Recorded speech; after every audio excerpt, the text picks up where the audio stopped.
All right. Hey, you guys, thanks for coming out today. Thank you. Happy Friday, you guys. And happy Good Friday on top of that. Wow. Hey, I want to ask you guys this. Have you guys ever had a very memorable childhood experience that you could think about? I saw a hand there. Somebody? Call it out. Any experiences? Okay, nobody. But let me tell you one of mine. I had the biggest crush on my babysitter. That was very memorable for me. Her name's Julia, and her mom's got hot too, so not in a creepy kind of way, but I still liked her just the same. I was in the 5th grade at the time. Now, Julia, she is smart, and she's beautiful, and super funny as well. And she's quite an athlete. She's one of those softball players, okay? Whenever she hit the ball, she would just swing for the fences, and she would connect every time, and she's got one of those strong arms, I think, okay? But the bad part about her was she was a really bossy babysitter for me. Every time she would tell me, Billy, don't do that. Billy, don't go there. You should do that instead. It's like nonstop, right? Billy, eat your food. Billy, do your homework. Billy, put your pants on and don't look at me like that. You know, all this weird stuff. I could never do anything right. Her mom, on the other hand, was a little bit different than her. She reminds me of one of those, what is it called? Film noir actresses from the 40s and 50s. She was beautiful and classy. This silhouette that could make Jessica Rabbit just blush. She is a picture of class, walks in the room every time, and just people would stop and look at her long flowing hair down to her waist.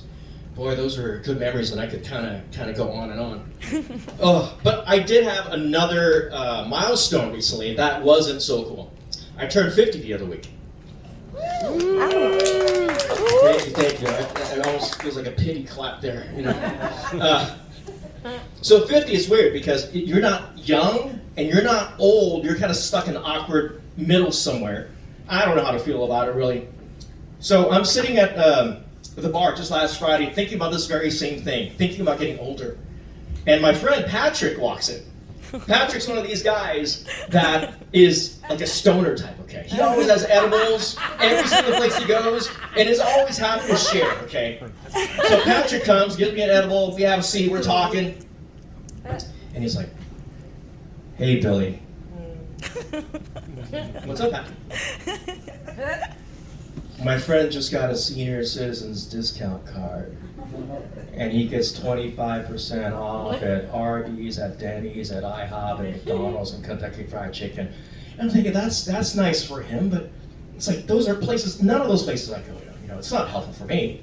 So I'm thinking, okay, maybe one day, I'm going to be 65 too, and well, heck, when I'm 65, I'll appreciate the discount. And besides, I think I get like 15% off or 20% off at the edible store, right? And I could use that. That's kind of cool.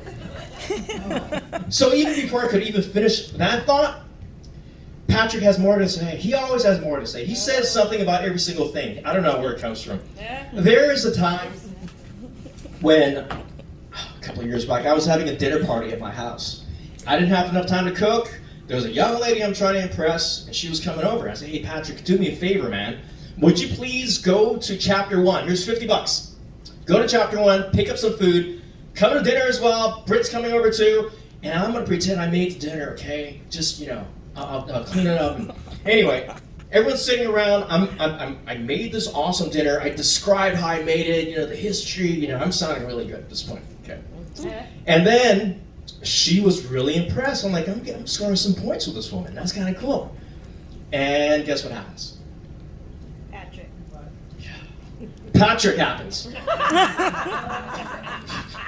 Patrick's like, "Hey, Billy, here's the receipt and the change from the restaurant." I'm like, "Oh, what the fuck, man? You just fucked me up my shit here." So anyway, she didn't call me back. She thought I was a big liar, which I guess I was. But he meant well, though. He's not trying to be a jerk. He just, was just one of those guys, right? So this time, without fail, he does the same thing. He's like, "Billy, I cannot believe I didn't tell you. There's a woman in there, she totally wants to get with you." Thinking, oh, maybe things are turning around a little bit. I mean, I'm liking the sound of this. So I'm looking in, and there's nobody in there. There's like 30 people inside the bar, okay? And I'm thinking, okay, maybe, is it slightly annoying young bartender Catherine? Could it be her? I don't know, maybe that's a compliment. I mean, she talks a little bit too much. She's one of these people that could recite an entire book in one breath. She could run the entire Harry Potter series just in one breath alone. But I guess it's still a compliment because she's young and I'm feeling kind of old, you know? You don't know. And before I could even finish that thought, guess who had more to say? Patrick. Oh, how did you know? You've seen the show before, haven't you? So Patrick's like, it's not the young bartender Catherine. It's Betty Jean. I'm like, Mama, BJ wants to get with me? That is, I don't know if I feel good about that. She's like old enough to be my babysitter's mom. So I'm looking inside. Sure enough, she has this incredible silhouette, long flowing hair, but it can't be her because my babysitter's mom's like 120 years old and that's not it. Okay. So anyway, I guess it's still flattering me somehow. So Patrick takes off and now, I'm having one more edible and another glass of Cabernet, some water. I take a water with cap, of course.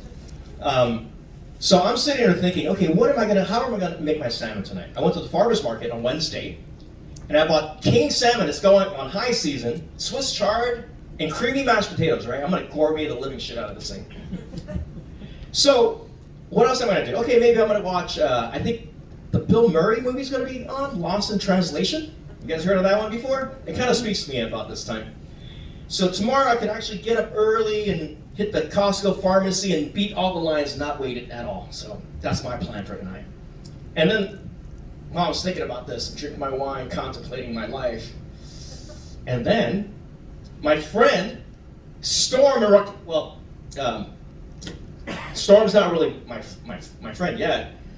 He knows me. He always waves back at me, so I guess we're kind of friends in some ways. He's one of those cool kids.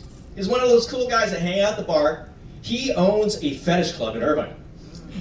Ooh, kind of interesting, right? And his friend, Raquel, is the head dominatrix at the club. So now they're sitting down, kind of planning their night, what they're gonna do, last minute details. I don't have anything going on. So I pull out my phone like I'm important. I'm doing this important conversation. I'm actually just playing Tetris. Right? And then he's like, "Hey, Billy, what are you doing tonight?" Well, I'm gonna whip up some food. Well, forget about the food, man. Just come out to the club. Come watch us play. So play is like a code word I just found out. It just means like what they're doing, okay? I mean, there's like all these new words I learned about. So come on, play. I'm like, well, I don't know. I'm kind of set on making food tonight. And then Raquel chimes in. She's like, "Hey, Billy, you should come out. You're gonna have a great time. I guarantee it." Oh, I don't really know what she meant by that, but it sounded kind of interesting, right? And then I'm thinking, all right, how old am I really right now that I'm really contemplating between making fish and going to a fetish club and seeing brand new things I've never seen before? That makes no sense. Of course I'm gonna go. Hey guys, I'll go. I'll see you guys here in a little bit, okay? So they take off, and I'm still kind of vacillating around a little bit. So I pop one more edible. You never know, right, what the night's gonna hold, just in case. So I'm having one more glass of wine, one more edible. I'm thinking three edibles, maybe 4 glasses of wine at this point. I Ubered, okay, I didn't drive. I Ubered there, and I walk in, and it's this luxury high-rise apartment kind of thing in Irvine. I get up there, and it was on the 14th floor. It was a penthouse kind of thing. So I go inside. The door's unlocked. Go inside, and it was really dark in there. My eyes just couldn't focus. And the first thing I saw were these, it looks like red velvet crushed curtains on that side, and on this side there's some purple ones. Boy, I mean, it was this very dungeon kind of feel. It was very interesting. But the first thing I noticed after that was this. What's that? And I get all concerned. And I heard it again. It went, and oh! I'm like, there's a dolphin in here. What's going on? So my eyes focus, and I see from afar that it looks like a cross, and there's some guy tied up on there. I'm like, wow. And why was he making that noise? There was a woman taking this paddle, whipping the shit out of his balls, okay? He was swinging for the fences. She had the strong arm too. Man, oh. That made me feel very uncomfortable, right? I'm sure you guys can, some of you guys can relate, maybe. I don't know. I don't know. Not judging. So Raquel comes up, hey, Billy, you made it. I'm like, yeah, I would miss it. Let me introduce you to some friends. So I walk over, Raquel's like, Billy, this is JD, this is Frank, this is Britt, this is Guy. And everybody, this is Billy, he's a newcomer. I'm like, shit, I don't want to be outed, I just want to fit in and kind of flannel all blend in, or you just gotta call me out. But that's fine. So these guys were wearing the most interesting things, okay? Britt, he had this, I guess it's like a pleather tight shirt, kilt, I guess that you call that, right? Like a short kilt, fishnet nylons all the way down, like the wide ones, not the really small padded ones, but the wide ones, right? Oh my God, that doesn't look comfortable. So all these guys had a different variety of wearing something like that. Frank had a fanny pack, okay? JD had a cowboy hat on, glasses. So everybody was really nice. I got a chance to get to know them. They do regular things in life too, and we just happen to dress a little bit differently, okay? I don't know. They're wearing that. I happen to be wearing sweats. Okay, I thought I want to be comfortable at the club, but I'm sure somebody thinks it's such a stupid thing that I'm wearing sweats right now at the club. Anyhow. But yeah, Raquel at one point comes up and says, hey Billy, why don't you come up here? Give it a try. I think you'll like it. I'm like, no, it's okay. It's okay. I'll just kind of sit down and hang out. I don't want to do that. I'm cool. I'm all right. Yikes. So, all my new friends were looking at me. They're looking at me with this encouraging face, like chanting. They don't know my name. Chanting, new guy. And I'm thinking, okay, you know what? I'm 50. I should try brand new things. And besides, I don't want to let my new friends down, right? That's not kind of like a slap to them. I don't participate. So, all right, I'm getting to the thing, and I'm getting into position, right? And then I'm kind of nervous, sweating like I am now. Oh my God! So I turn around, and guess what I see? Patrick. Maybe. But actually, that's another thing. We'll go to that later. I have a part 2. So, Raquel gives this big paddle to Mistress Leah. Now, Mistress Leah, just to tell you, was the same woman whacking the shit out of this guy's balls when I first walked in. Man, she got that strong arm. Like, no. No. Hey guys, can we do the intro dom for now? I don't think I'm ready for the advanced levels yet, okay? And it's like they didn't even hear me, because wham! It's starting, it's whacking. Now it's coming from my ass, that kind of sound. Holy cow. So between the screaming and the pain, there was something really familiar with her swinging. I looked at her arm, looked at her build, and I'm like, is it possible? Is this possible that she's Julia? My babysitter when I was in the 5th grade, and she goes by Leah now? Maybe, I'm thinking so. But the best part is, she doesn't recognize me. She knew me as a kid.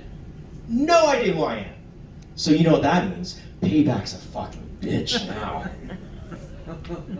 So after I'm done being whacked around, I'm outside at the balcony, hang out with my brand new friends, okay? And Storm and also Leah were there too. So I'm like, oh, hey guys, I'm I'm taking a stand-up comedy class. It's kind of fun. And the guy's super supportive. Hey, why don't you try out some material? That'd be fun. I'm like, okay. And by this point, my fourth edible is like hitting hard. So I'm just ready for stuff, right? So I'm, going, telling my jokes or whatever, and the guys are laughing, Storm's laughing. Guess what Leah's doing? Mistress Leah, right? She starts interrupting me. She starts talking. Not once, not twice, but throughout the whole thing. Like, you. So I don't know what it is. I don't know if it's because the edibles, the wine, the loss of circulation in my ass. I wasn't thinking straight, so I said, would you shut the fuck up already? I'm still talking! Well, you know what? That was the wrong thing to say. It was. The room was silent. Nobody else was talking. They're just looking at me like, I can't believe you said that. And now poor Storm here had to explain to her what I didn't really mean, what I really meant to say. I became that guy that goes to parties and the host has to say, well, he was a little bit special and da-da-da. I feel entirely bad. And now, Leah, she lights into me. She's like, Billy, you have never changed. I didn't tell my name. I used my club name. I didn't say my real name. How do you know my name? Billy, I recognize that skinny ass of yours the moment you walked in. You haven't changed one bit. Your ass is just as flat now as it was when you were in the 5th grade. That's all the time I got. Thanks, you guys.